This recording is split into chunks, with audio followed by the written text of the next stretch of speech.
Welcome. Thank you for joining us today. We will be streaming live soon.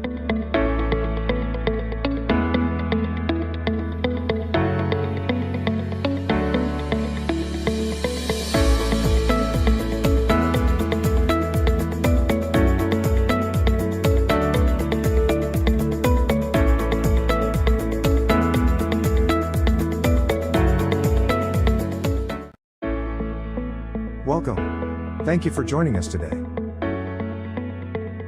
We will be streaming live soon.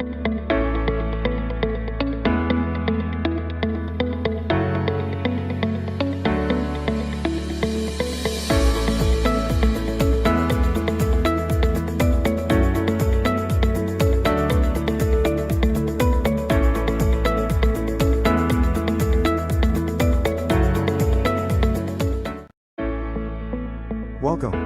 Thank you for joining us today. We will be streaming live soon.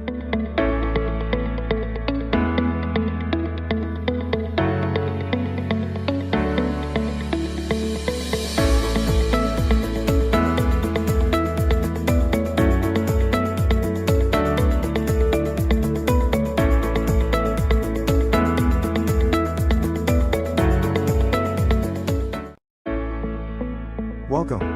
Thank you for joining us today. We will be streaming live soon.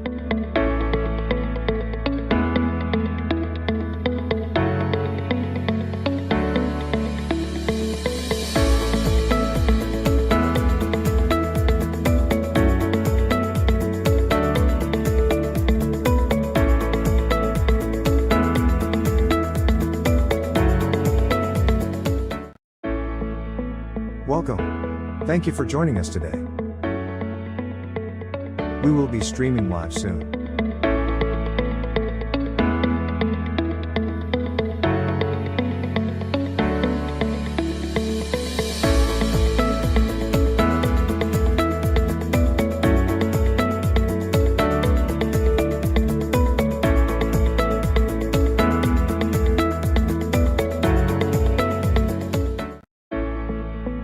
Welcome. Thank you for joining us today. We will be streaming live soon.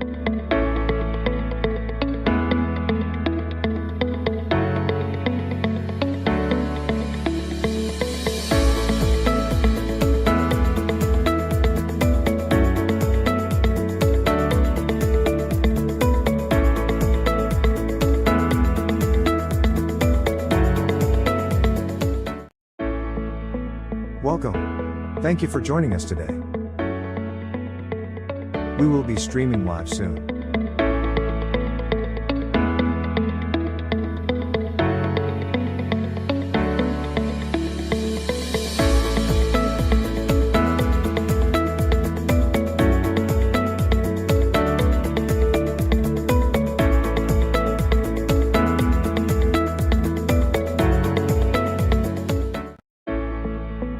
Welcome. Thank you for joining us today. We will be streaming live soon.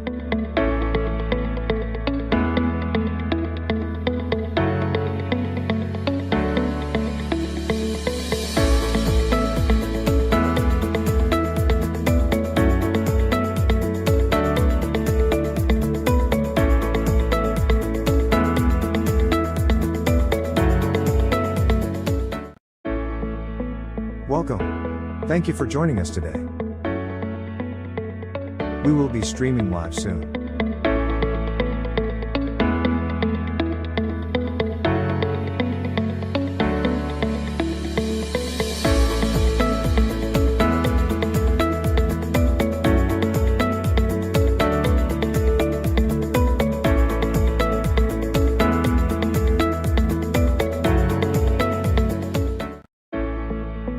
Welcome. Thank you for joining us today.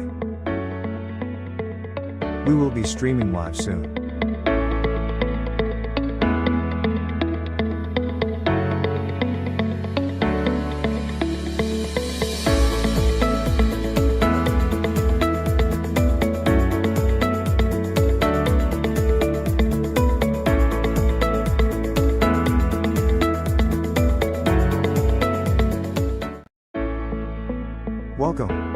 Thank you for joining us today. We will be streaming live soon.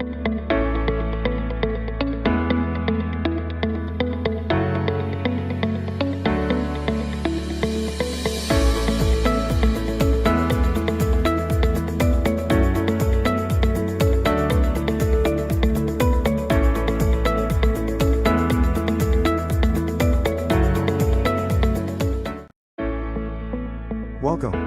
Thank you for joining us today. We will be streaming live soon.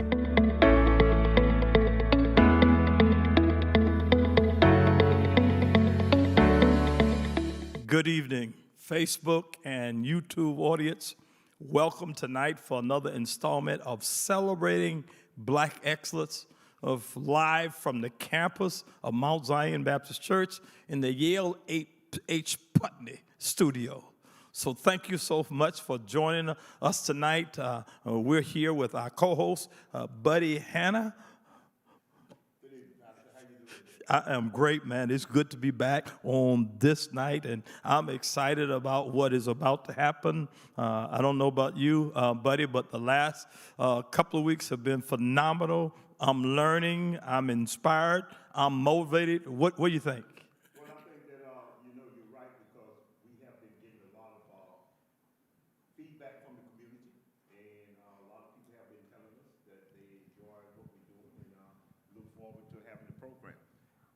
All right, well, we're ready to go tonight. We're excited.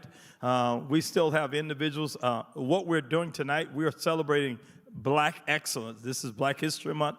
We read about our forefathers and those have made a tremendous difference in our community. We remember them fondly. But we recognize that we've got among us Black men and women that's making a significant difference every day in our lives among us. They walk among us, they serve among us, they live among us, and they are impacting lives. And we want to highlight individuals, we want to celebrate Black excellence, that in spite of everything that's going on, we've got Black folk that's actually doing some phenomenal things. Buddy, what do you think? Well, you know, it's obvious that we have this because over the past, 3 weeks we've done this? Over the past 3 weeks, we've shared with you a lot of information from a lot of people, and I think that tonight is no difference. In fact, we're fortunate enough to have two young people here with us tonight that I think very highly of. They've achieved a lot at a young age, so to speak, but they're here to tell their story and to share with us some of the things that may have they may have had to overcome to get to where they was at, but they're here to talk about it, and I think we're ready to do it. Okay. So these two individuals, but you're going to have to share who they are, because both of these individuals were born and reared here in Kalamazoo, Michigan, and I can't wait to hear their story. Buddy, who we got? Who do we have tonight? Well, tonight we have Attorney James L. Liggins, Jr., who is the senior counsel of, he is, what's the name of your? Water Norcross. Yeah. And Judd. Yeah. Yeah. Man, I'm telling you, boy, that moved on up. He run things, okay? Run things, yeah. We also have with us Yolanda Lavender, who is currently, working as she serves as the grant program manager for the Stryker and Johnson Foundation. So we're happy to have both of them here tonight. I'm excited about both these individuals. I've seen them around town. We've worked together. I've seen them innovate, motivate, and actually influence people and things and systems and change things and make an impact. And I'm sure tonight you will be motivated and inspired by these two individuals. Look, this is what we need you to do. We need you to share. Make sure you hit that share button. And we need you to get in touch with individuals that need to be watching tonight, that need to know what's going on among African-American people, Black folk, that's making a difference. So go ahead, take a moment to get in touch with individuals, share it, say, look, James Liggins is here, Yolanda Lavender is here, you want to hear their story, and you want to hear what's going on with our people. And then secondly, we invite your comments and our questions tonight as we get into our discussion, as we talk about the lives and their challenges and what they've overcome. We invite your questions and comments. We've got somebody reading those that will field those, get them to us, and we will ask them as many as we can and answer as many as we can before the end of our segment tonight. So, buddy, let's get at it. All right. Well, hey, we're going to start with Yolanda. Now, we talk about Yolanda Lavender, and many of you know Yolanda from, she is also the former executive director of the Black Arts and Culture Center, so a lot of you already know her. However, she is also a performing artist that a lot of you may know her that. So she wears many hats along with many other things that she's doing. So we're going to start off by asking her this. Yolanda, you wear so many hats. You're involved in so many things. Tell us a little bit about just a few of the things that you were involved in and how you got involved with some of them. Yeah, well, first I just want to say thanks so much for the opportunity to be here. I appreciate being able to share this space and platform with you all. So I, like Pastor Moore said, am a native of Kalamazoo, born and raised here in this community. And while I'm trying to jog my memory of all the things that I am involved in and have been involved in, so I really think back to the experience of being the executive director of the Black Arts and Cultural Center, because I just know and feel that experience definitely catapulted just a lot of tremendous things that I've been able to experience since that moment. So I definitely think about the passing of the torch from Sid Ellis, who, him and the board of the Black Arts and Cultural Center were willing to take a chance on the youngest executive director of the Black Arts and Cultural Center up until that time. I'm excited and grateful to say that I was able to pass the torch to now the youngest executive director of the BACC, Sydney Davis, who has continued to do just a tremendous job. But again, that experience really provided me with a chance to be able to use events like the Black Arts Festival, the Gail Sidnor Gallery that is inside of the Epic Center, just really as a canvas, especially as an artist. It was a real opportunity to be able to provide opportunities and experiences for other artists to be able to showcase their work. I also serve as the founder and CEO of Soul Artistry LLC, which is an arts consulting company where my main focus with that company is to be able to provide compensated opportunities for creatives to do the exact same thing, showcase their work, whether that's a performing artist, visual artist, poet, whatever you might be, being able to provide those opportunities. But the significance of my experience with the Black Arts and Cultural Center is that, I think of myself as Black art and Black culture. So I was talking earlier about how I had a different experience growing up than, others might have. I remember, sitting down with my family, my siblings, and, watching Alex Haley's Roots. I remember frequent trips to the library, museums, and being exposed to Black literature, Black artists. All of that has been a part of my upbringing. So by the time I made my way to that opportunity at the Black Arts and Cultural Center, the timing of it was just perfect for me and really fit and aligned with who I am as an individual. So, I think about that art side, but then also on the administrative side. So here I am in my first experience as an executive director of a nonprofit organization, which is just, an experience that I now appreciate even more because it informs every single part of the work that I do as the grant program manager of the Stryker Johnston Foundation. So, nonprofit EDs, we have our own club and experience of what that's like, but specifically as a Black nonprofit ED leading a Black organization, an organization that has its mission to serve Black folks is a completely different experience. So being able to have that experience and that knowledge to take with me into, again, the work that I'm doing now at the Stryker Johnston Foundation is just, it's rare, and it's also just informing every step of what I do. So yeah, I hope that answers your question. Yep. Now, that was the easy question. I got some questions. I'm going to get a little introduction out of the way with James, and then Pastor Moore going to come with the hard questions. I'm going to tell you that now, okay? But, James, I want to talk to you for a minute. You know, Pastor Moore gave the introduction to you. You sit on all kind of boards, man. I'm looking at all of this. You're on the board of the Harold and Grace Upjohn Foundation, the Bronson Healthcare Group. You've been on boards with all types of organizations. You're still involved in different things. And to top it all off, you are an attorney.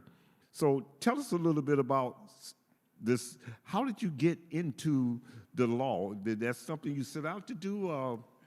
Tell us a little bit about that. Yeah, that's a real good question.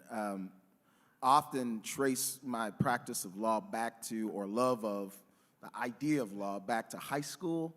But, you know, I need to honor my grandfather who used to, he lived in a place called, in Tennessee, Brownsville, Tennessee. And he was one of the first, back then they did magistrates, and so he actually was a magistrate. And I actually grew up with stories about how Granddad really was kind of the black legal kind of advocate for the people in his neighborhood. And so as a matter of fact, I remember growing up with, we had some of Granddad's law books in our book collection at my mom's home. And so, at first I was going to say, well, you know, high school, I got into mock trial there, a teacher named Mrs. Griffith. But the seeds to practice law really go way back in my history, way back to when my grandfather was one of the magistrates back in this old small town called Brownsville, Tennessee. So I think it came from there. It was watered when I got to high school and began participating in that mock trial program at Kalamazoo Central. Shout out to Kalamazoo Central's dynastic team there that is the most winningest of high school teams in the state of Michigan, and almost one of the most winningest of teams in the nation. And I'll go back to this, but the wonderful thing that we'll be able to do, and it's a little bit of a marketing ploy, is to say that next year, for the first time ever, because of Kalamazoo Central's team, we're going to have a national high school mock trial tournament here in Kalamazoo, Michigan, and I'm helping out with that, and so I'm looking forward to doing that as well. But it really stems from high school, but back from that to my grandfather. His name was A.D. Powell. And A.D. Powell is a mover and shaker back in Brownsville, Tennessee. Yeah. Well, you know, we're talking Black history, and, you know, it's so many things that you've done, but I do want to mention this one thing. And some of you may have heard of Charles A. Pratt, who was,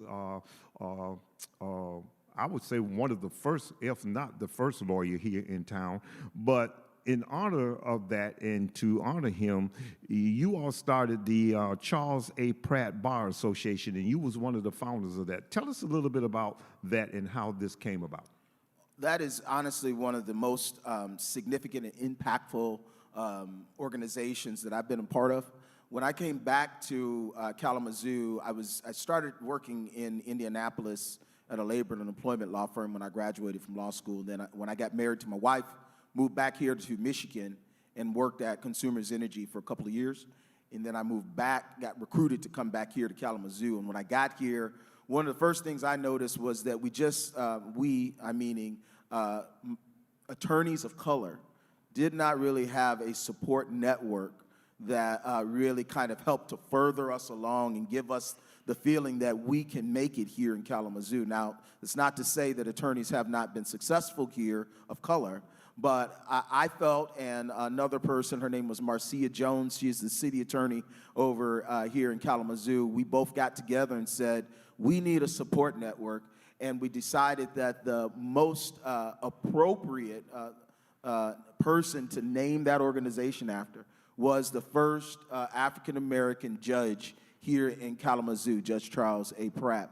That suggestion also came from one of the proteges of Judge Pratt, which was Judge Carolyn Williams. And so we got a group of us together. I did the research to find out who were the African American attorneys in town, and we got together at my firm. At the time, it was Miller Canfield, and we decided to do a support network of attorneys. That the concept really was to, one, be a support structure, but it was also to be an educational structure and a place where we could also be a pipeline to other law students or undergraduate students and high school students, for them to know that you could succeed here in Kalamazoo as an attorney, even if you were an attorney of color. All right, now we got the introductions out of the way. So, see, Pastor Moore is waiting because he always taking down notes and everything, you know.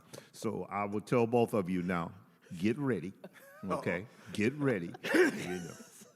Pastor Moore, they're all yours.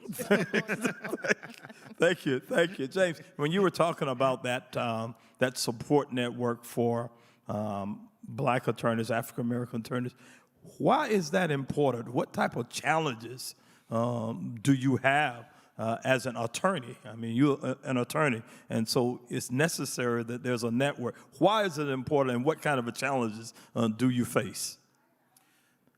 Pastor Moore, the great irony about the law practice and the law industry is that many of the social changes that happen, the kind of continental shifts in social policy and social justice go through the legal industry, but the legal industry is one of the least diverse professional industries that we have here in the United States. It's below doctors, it's below CPAs, accountants. It's one of the least diverse. One of the reasons is because it's taught in a very old-fashioned, traditional way, and it's really one in which, you know, you have to kind of be of a certain cloth almost to gain entry into the profession. And so because of that, it really is not a very diverse field. And then add to that Kalamazoo, although I think is one of the best places to live, is not necessarily seen throughout the world as a place that minority professionals can come and thrive. And so then it becomes difficult to bring, to recruit black attorneys here to Kalamazoo because you've got Detroit, you've got Chicago, you've got the larger locales. And so because of that, it's very difficult to bring attorneys here. And then once they get here, it's hard to keep them here. And then once, if you do keep them here, it's hard for you to get them to really succeed because of the feeling that they're on an island all by themselves. So those are some of the issues that you're dealing with, and what we thought we would do is provide that network of support so that attorneys of color could come and really feel like they can survive. Part of that is even just being a referral network, you know, a place where other attorneys can say, yes, I know this person that can do this work for you. Let me refer you to this other person. And if you don't have that network, let me give you another point. You know, many of us, most of us, didn't grow up with mother and father who had a business or have a network that's already established. And then once we get here, Pastor, or once we become a lawyer, they can then refer us business. A lot of us don't have that network. And so it becomes even more imperative to have a network, a support network like that in place that can feed our young professionals and help them to survive and grow and build and develop their practices. Buddy, I forgot I asked a lawyer a question. Well, you're not only a lawyer, but a lawyer and a pastor. But check this out. Not only is he a lawyer, you know he's a pastor. I know, man. Okay? He's a reverend too. And I should know better. You should know better, man. Okay, I'm gonna try Yolanda, okay? We're gonna come back to him. So, Yolanda, you were born and reared in Kalamazoo. Can you talk about race and how it has impacted you growing up and becoming who you are? Yeah, so I came through Kalamazoo Public Schools, graduated from Lloyd Norris High School, and I just remember my experience there, even in my neighborhood that I grew up in the Edison neighborhood here in Kalamazoo, just a very diverse experience. I mean, neighbors, folks across the street, the block, a few blocks down, just very diverse. And I would say even my experience at Lloyd Norris definitely mirrored that. And then it wasn't until I came to college, went to Western Michigan University, have a bachelor's and master's degree from there, go Broncos, that I started to have this experience where I was more of the minority or the only one in the room. And so I remember at the time that those experiences were difficult, and it was like, okay, well, I had this experience growing up, so why is this happening now all of a sudden? And so I couldn't appreciate those experiences then, but as I have continued to grow as an individual, but then especially in my educational endeavors, and then definitely throughout my career, that has shown up as just a real, I was cultivated in those moments to be able to handle that. So even looking at the field of philanthropy, much like James just mentioned, not very diverse at all. I just think about even experiences that I've had just in my short time with the Stryker Johnson Foundation and interacting on an international and national level with other folks in the sector, that those moments have really cultivated and helped me to be able to know how to speak up in those moments, how to advocate for other folks in those moments. I was just jotting some things down, too, about what James mentioned in terms of network. So you think about being able to create like a pipeline to feed into these different positions. So it's really important to me that I not remain, the only Black woman in an organization or in a certain class or whatever it might be on a campus, but that I'm reaching back and, giving other folks, the next generation that are coming up after me, the experiences and tools that they need so that they too won't have to be the only ones. It's that part of it is super important. And then the last thing I'll say about race is just not being afraid to confront issues, and at the same time being unapologetically who I am. It's always very important to me that I'm able to show up fully as myself in any space that I'm in and not have to compromise that. And there's been moments where I have had to walk away from situations because I was being asked to compromise that and I wasn't willing to. And then there's been moments where I've been able to just thrive and be fully who I am. And those are the most important moments. And really what I want to be able to demonstrate to other people that, your integrity is everything. You don't have to, fold to that you can be fully and completely who you are, and really the importance of sticking to that and being committed to that. Wow. Buddy. And she's not a pastor. No. No. But she does write and act. So I guess Right. And she sings. and man. she sings. And so I And guess a lot of singers like to talk before they start singing, I mean, that was it, Yolanda, and you had me because I'm hearing you talk, and so you don't feel like it's you as though you have arrived because it's just you. It seems like you feel a responsibility now because you're at this place to actually do something to impact somebody else that looks like you. Is that what I'm hearing? Oh, yeah, absolutely. So there's this Kwanzaa principle. It's called Kuumba.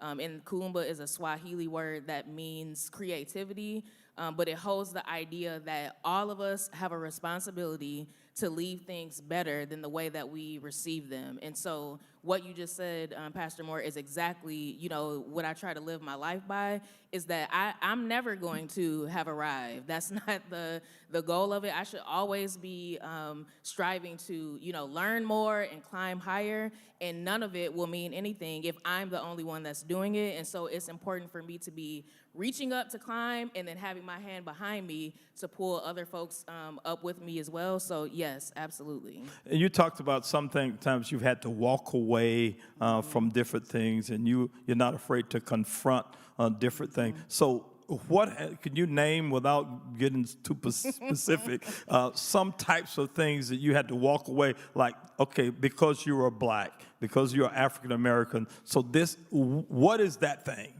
Yeah, there's a very long list that we don't have time to go over fully tonight. But what I can say, and especially, within the last year, you think about 2020 and how it really was this polarizing moment for a large demographic of folks to be able to see what has been happening to Black folks in this country for generations. And because we were on lockdown and because, folks are maybe, tuned into the internet and the news a lot more, it's right in their face and they can't deny it. Because of that, companies, businesses, individuals, white folks have made the decision to, okay, we're gonna pay attention to this. I mean, I just think about how many calls I got for assistance with, DEI efforts and statements that folks wanted to put together. And so I appreciate individuals' efforts in that regard. But I remember making this post on Facebook that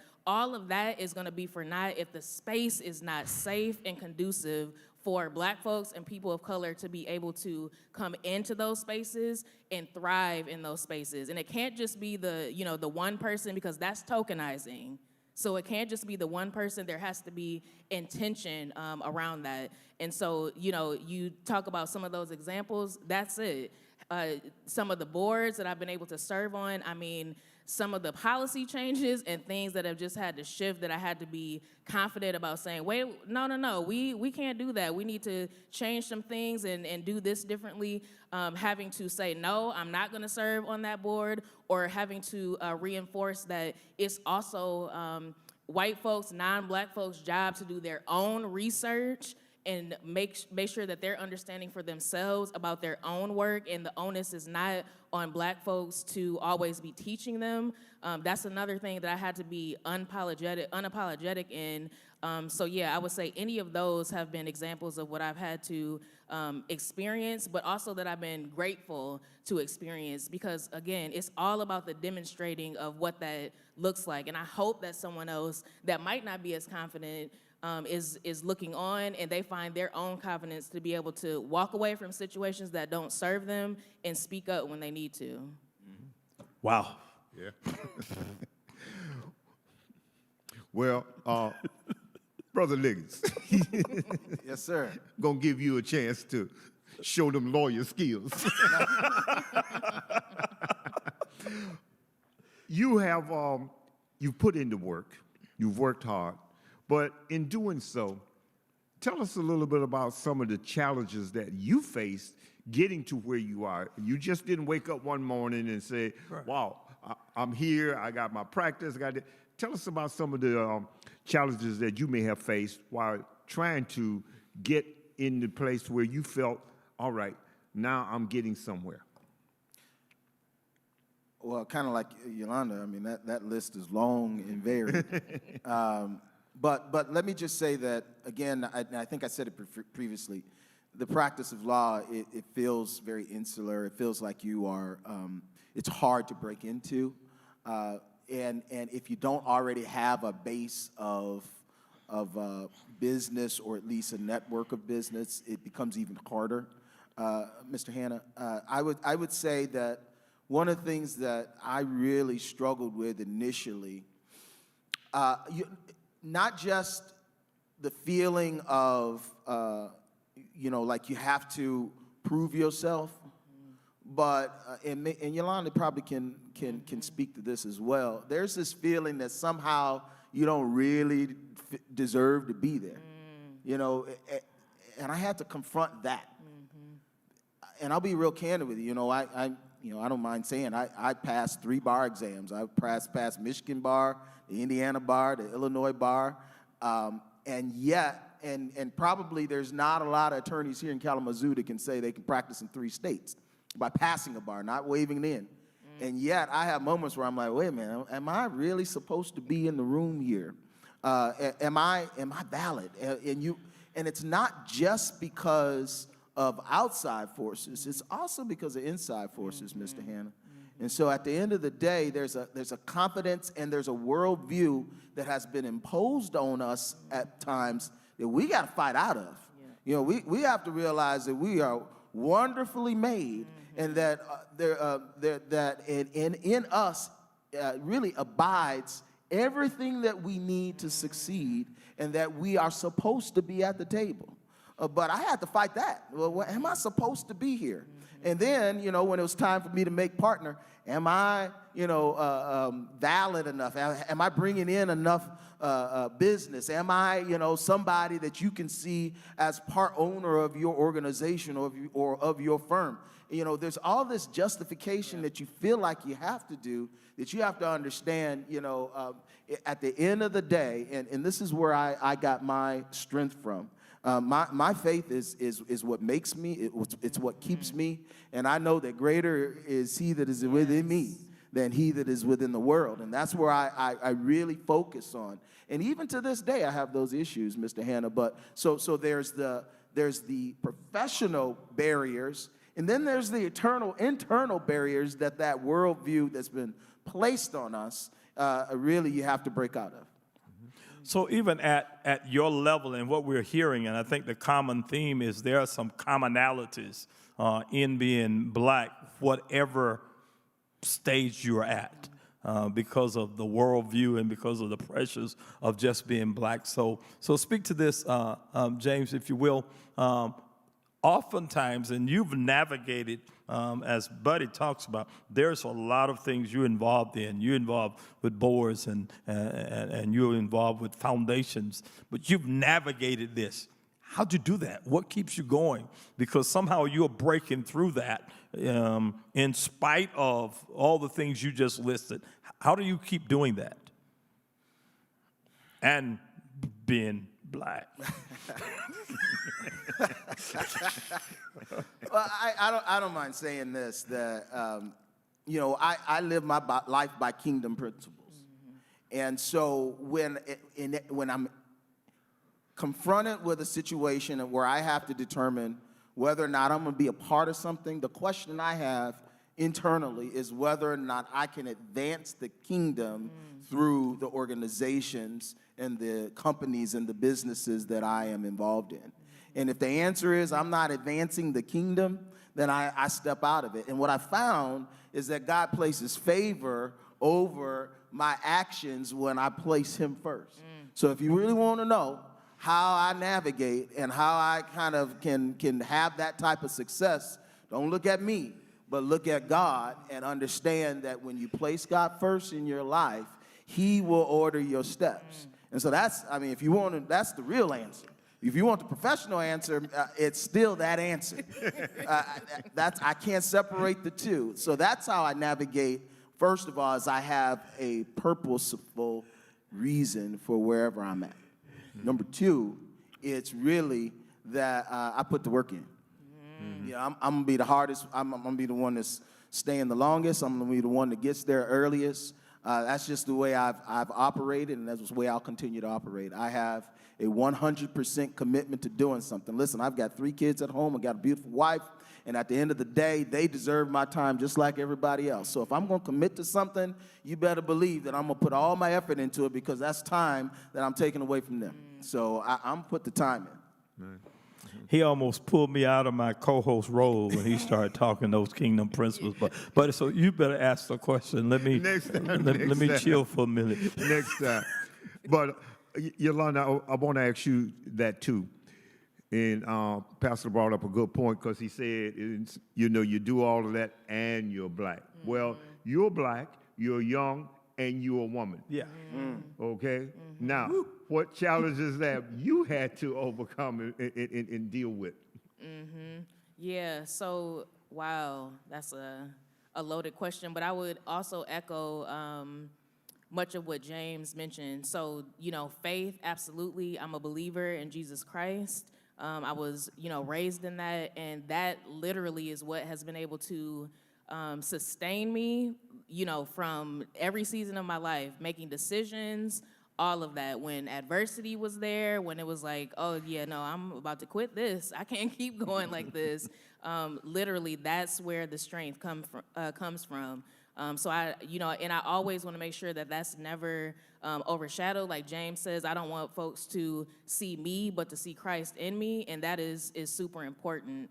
I think too about family. So, my village, the folks who are there supporting, I thank God for my praying mother, and just all of the folks who are around me that continue to help guide me and just give me wise counsel when I'm coming up against those tough decisions. And absolutely, when it's like, I am a Black woman in these spaces and just navigating the world and having to do that. And then I think also about the importance of self-care. So, anyone that knows me knows that I'm a self-proclaimed ambassador of self-care, and it's really important to me, especially as a Black woman, that I am demonstrating that it's not just keep going until you have nothing left to give and you're giving everything to other people. It's so important to stop, to make sure that you get the rest that you need, whatever it is that you need to be able to care for yourself and fill yourself up again, so that you can even be able to continue to pour into other people. That piece is just so important. I was telling someone the other day about how I would, my mom would come home from work and just go right to the kitchen, cooking, doing all the things with like her coat still on. And, I just remember seeing my grandmother, being in service positions, and just a lot of the women in my family just, to the bone, always going. And so I took the work ethic from that, and then I mixed that with the idea of, okay, in order for me to continue doing that, I have to take time for myself, be in charge of my schedule, be comfortable with telling people no, and understand that I'm demonstrating to, my nieces and my little cousins that what it looks like to be able to have the balance of what the previous generation did, what the current generation is doing, and how they want to move that idea of self-care forward. So yeah, the way I'm able to navigate it, I think about the 3 F's, so faith, family, and then, fun as well. All right. So, James, oftentimes you are the only Black person in the room, and so individuals will look at you to answer all the Black causes, and so you're the Black expert in the room. How do you handle that? That's a hard one because especially over last year, like Yolanda said, I can't tell you how many diversity, equity, and inclusion statements I had to help write. And by the way, thank you companies for allowing me to help you write your diversity, equity, and inclusion statements. I'm not saying that I didn't appreciate it, but it can be draining, especially when you are seen as the voice. So, Pastor, I would say that you have to have a balance. You have to know when you just need to be quiet. And I've learned that. Now, I've also, God has blessed me to understand when I need to be strategically very vocal. So what I've learned is there are times to speak up. When there is silence on something that needs to have a voice, and you have a perspective that is important to express, and you're in the room, because I think being in the room is one of the most important things, but it carries a responsibility, not just to the organization, but to your community too. And so when there's that silence, you got to speak up. But once you've spoken and others then begin to fill in that space, it's okay to lay back and let that dialogue become robust. And so to navigate it, you got to know when to talk. You got to know when you need to just be quiet. And you have to understand the difference between the two, Pastor. Right. Yolanda, same question. Yeah, I would echo a lot of the same. It's really about strategy, and it's chess. It's not checkers. And I was just thinking about a situation that I had just this week of, the balance of navigating, what does that look like? Do I just say, no, I'm cutting that off, I'm not going to be involved, or do I go and have a conversation about what's coming up for me? And so I really think the experiences over the years have even led me to a place where I'm able to even have that thought process, because I can remember times where I probably would have just said, no, I'm done with that, I'm good, and not gone and had the conversation, which then becomes fruitful and provides additional opportunities for unlearning and learning. So I really think it's all about knowing those strategies and then being comfortable that sometimes I'm gonna, get the strategy right, and sometimes I might make a mistake with that, but I'm gonna learn from it and then be able to move forward with, whatever it is I need to do. James, you got to come. Yeah. So the other comment I'd say is, you, as a professional of color, you gotta have your outlets that are outside of those spaces too, because there are, in all candor, will be moments where you need to internally express something that will not be helpful in a situation. And so I thank God for places like my pastor, Bishop Wallace, or other professionals of diverse nature. It's one of the reasons why we started the Pratt Bar, was to be able to have a safe place for us to talk about issues specific that we in our demographic just have to deal with.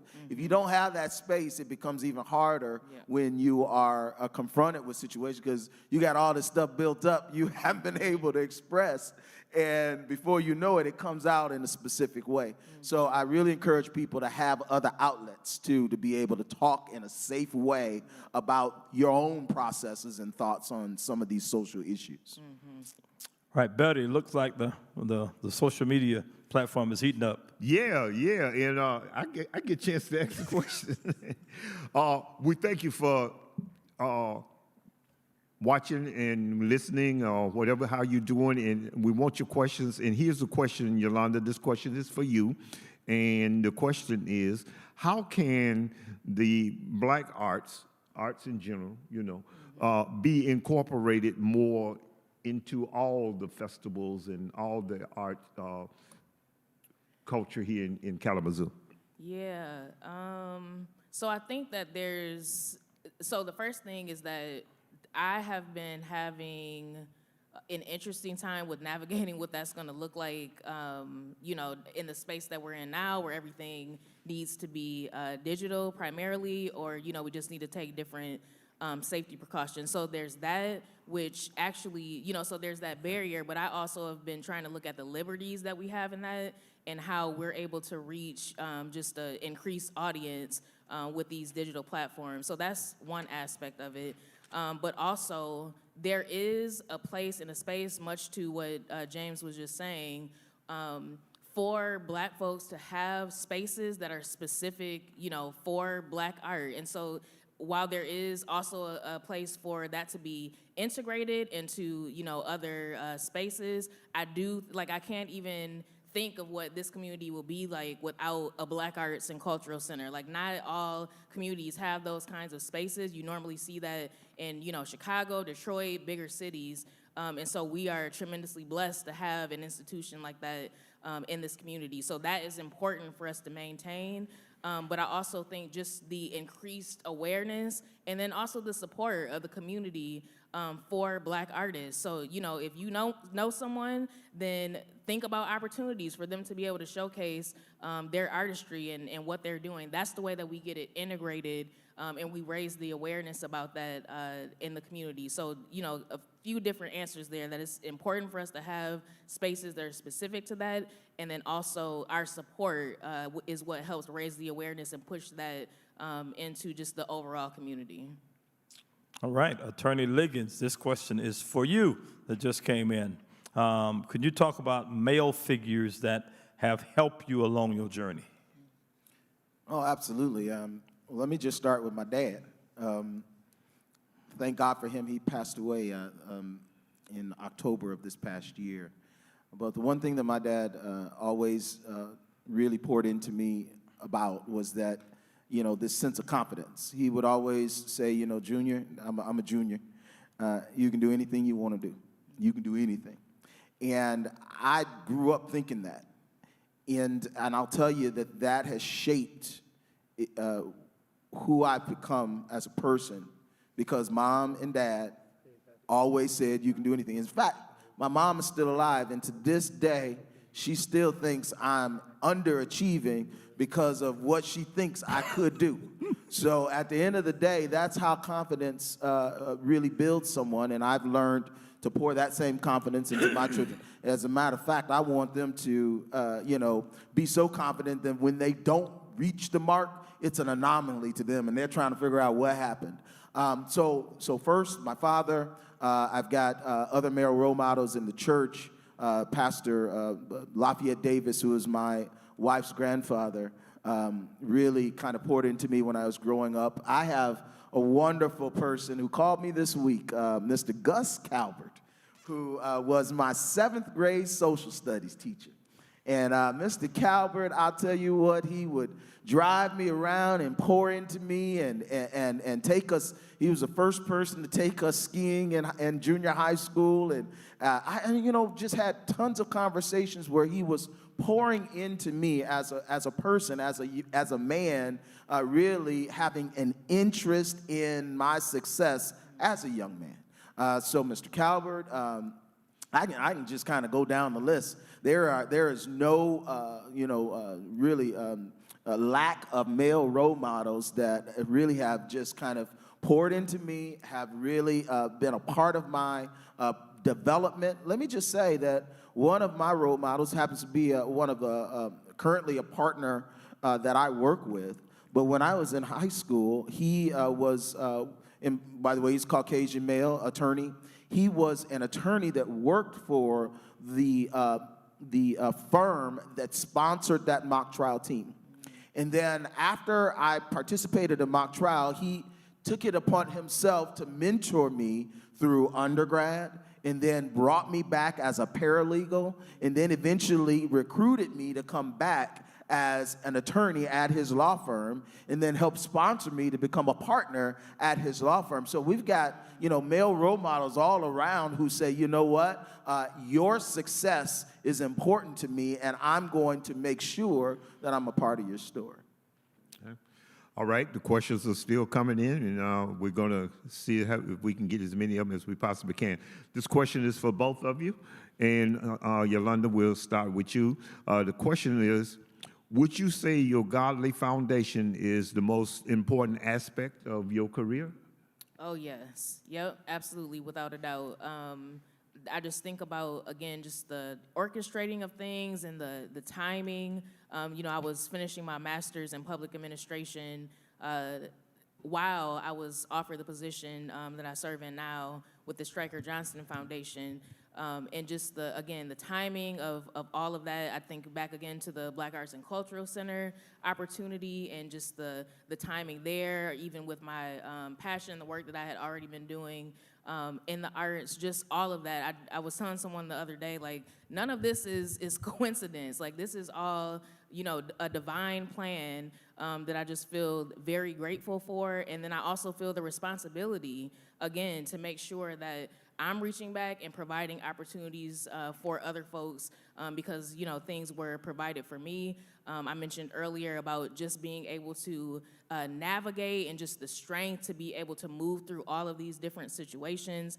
All of that is related to my faith in God, and none of that is by chance. I always think about Proverbs 3, 5, and 6, and just the real application of, like, not leaning to my own understanding, because I'm short-sighted, and whatever I might think might be the answer to a question or a situation or what I should do, but I ultimately know that God is not. And so seeking counsel and understanding what it is that I need to do in situations, I just can't even imagine where I would be if I didn't have that. So absolutely.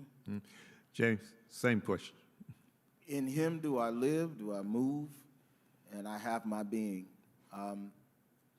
I look at many of my friends from my neighborhoods that are either locked up in jail or, God forbid, are dead. And I look at, what's the difference between them and me. And yes, thank God for family and mother and father who are loving. But one of the main differences I see is that my focus has been focused on God in my life as a priority. My mom often says her prayer for me was that I would always have God as a priority. And that is what has been the difference in my life. Can't tell you how many times I close that office door and I get down on my knees and I have a conversation with Jesus until I feel better. And I get back up and then I answer the issue that I'm dealing with or the problem that I'm having or the concern that's around me. I live, move, and breathe in him. And I don't separate my professional life from my spiritual life. Now, there are times when, there's a time for everything. So I'm not trying to say I go in every meeting, okay, let's have a word of prayer before we start this meeting. But at the end of the day, you better believe there are moments when I'm praying internally. Mm-hmm. Absolutely. So that's the difference for me. I guess this question is for both of you, and this is coming from me this time. It's obvious that, yes, your faith and your godly foundation is strong, and that's what you really rely upon. But besides that, what other things you're here? You've made it, as they say. You're on top, as they say. What other thing keeps you in this position? Yolanda, you want to go first? Sure. I just always think back to the responsibility that I feel and how that really motivates me not to give up and, just to keep going in tough times. I just think about all of the, mentors and family, folks that, paid for stuff when I needed it, and just educational moments and, classes here and there and different opportunities that I've been able to experience, folks that really just poured into me and, like James said, were invested in and interested in my success. And so I just really, really live my life by and have a strong feeling about the responsibility that I have to make sure that I'm demonstrating and doing that same thing for someone else. And so, I can't give up because of that. There are people who didn't give up on me, and so I most certainly can't give up on myself. And then again, I recognize and understand that there's other folks, young folks who are watching and who are, they're modeling different things that they are doing or might do by what they see me doing. And so it's just important that I stay in that place of understanding that responsibility. And I mentioned this before, just, not leaving things better than the way that I receive them is just top priority and importance. James? I really agree with that, Yolanda. I'll say that one of the things that keeps me focused and fulfilled is the feeling of being a resource for the community and a resource for those around me. I learned a long time ago that, the practice of law can be really draining because it revolves a lot around economies of scale and money. And so at the end of the day, I love the practice of law, but I don't love the concept of having it revolve around money. And so the way that I balance that out is I try to be as much of a resource to the community as I can be, as much of a resource to those around me as I can be a help to people. And I found that sustains me, that keeps me going, because at the end of the day, if I can feel like I've helped someone along the way, I can keep going the next day. The other thing I'll say is I do a lot of self-reflection and I do a lot of focus on self-improvement.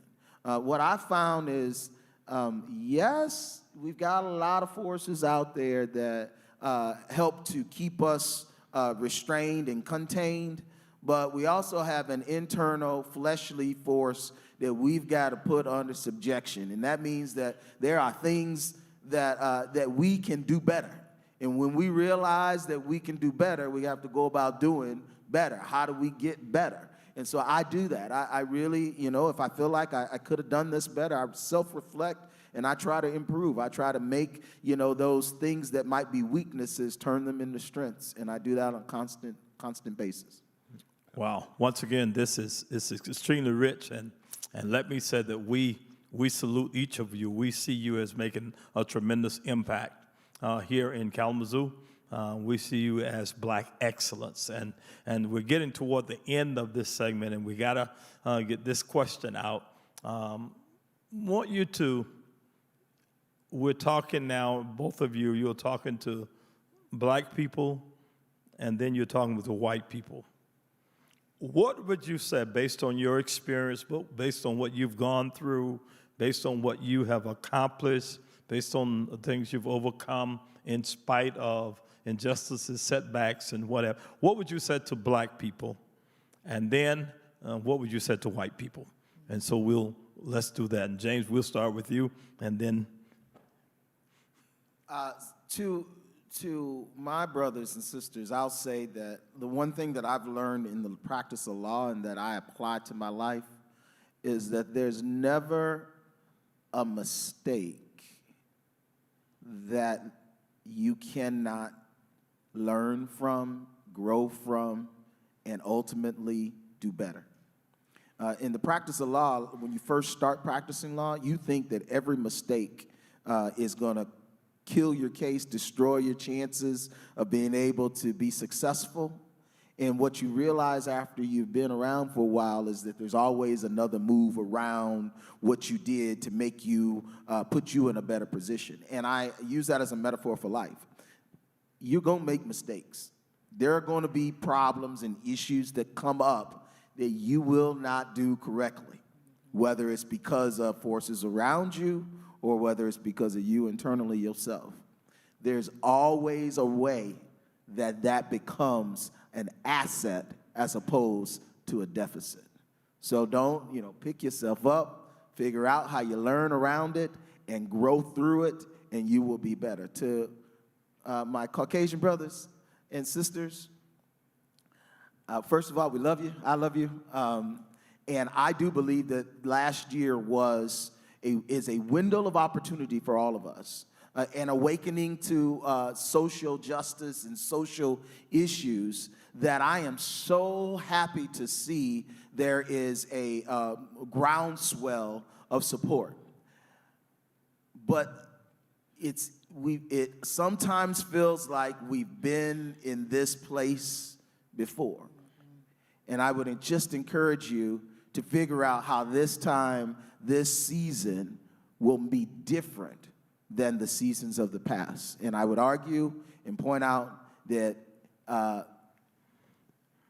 us together, working towards social justice together is more impactful than us not. And so I would just encourage you to keep that in mind. How do we make this time different from the last time? Thank you.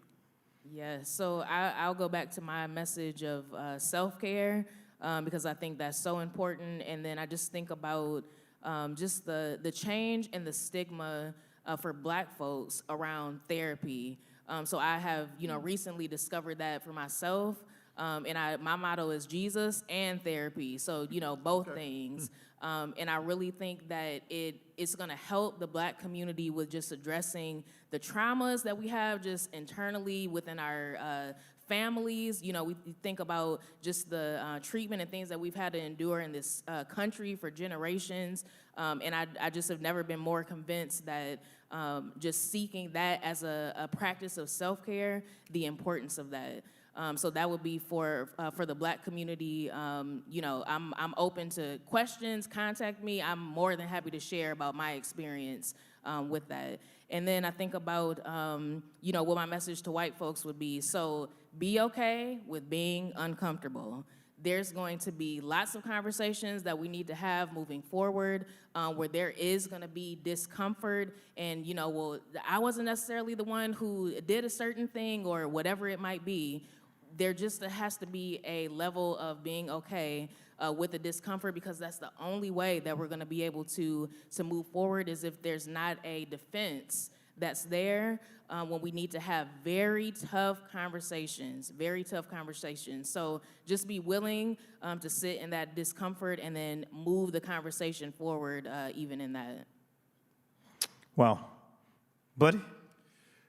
Man, I don't know what to say after this. It's been wonderful. I mean, we thank both of you for being here. You have really did what we set out to do. You've informed people. Yeah. You've inspired people. You've encouraged people. And you hopefully motivated some people to do better. So we thank you for being here, Pastor. Awesome. Thank you so very much. We want to thank each of you for tuning in tonight. Wait a minute, just in case. Now, this has to be a short one, James and Yolanda. Is there anything we didn't ask you that you need to say before we leave? And we got about a minute for this, James. Oh, man, you can't give a lawyer and I know I can. I know I'm taking a chance. I'll be quick. Jillian Liggins, I love you. Jasmine, Justin, Juliana, you're my hearts. All right. Yolanda. Yeah, I'm gonna follow James' lead. No, a lot of gratitude. Thank you so much to my family, village, and support system. And let's just keep pushing and moving forward. Even when adversity is there, it's tough. Let's just keep moving. We did it. Praise God. He's moving. God is moving. God is moving. Won't he do it? Listen, Yes, he will. thank you so much for joining Facebook, YouTube. Thank you so much for your questions and your comments. Thank you for joining in tonight. You made this an excellent night. So we definitely thank Attorney Liggins and Yolanda Lavender for coming tonight and celebrating with us. And we celebrate each of them as Black excellence. And so thank you. And we'll be again next Thursday night, the same time, same place at 6:30 with another installment of Black Excellence. Pray with me. God, we thank you now for your awesomeness. We thank you for your spirit.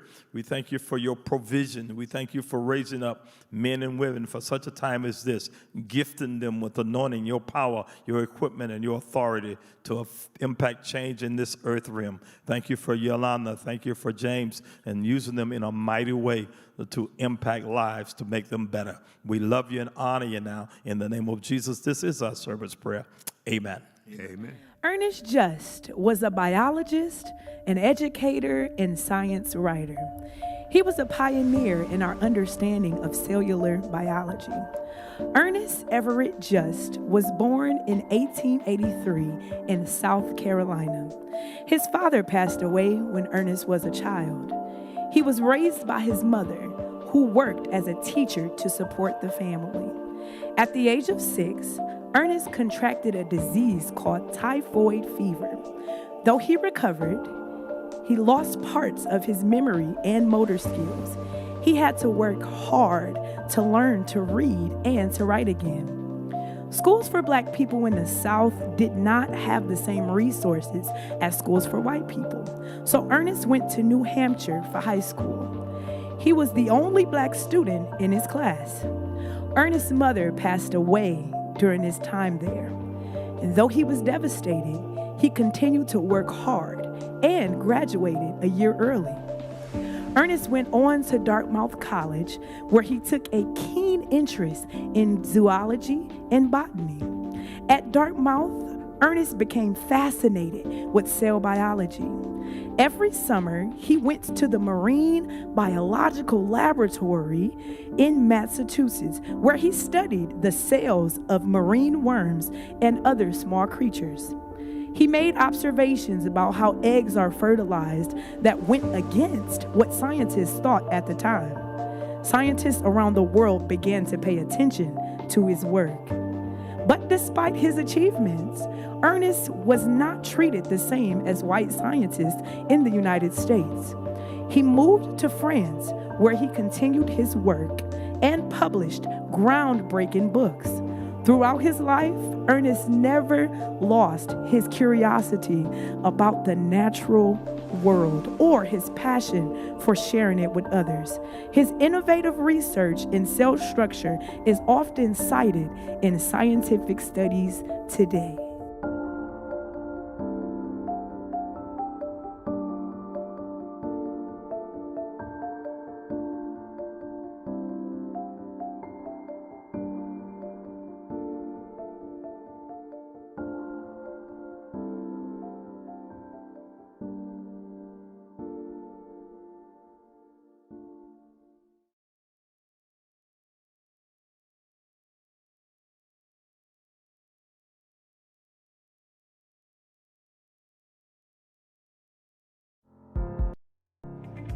Again, thank you for joining us and we hope to worship with you again soon.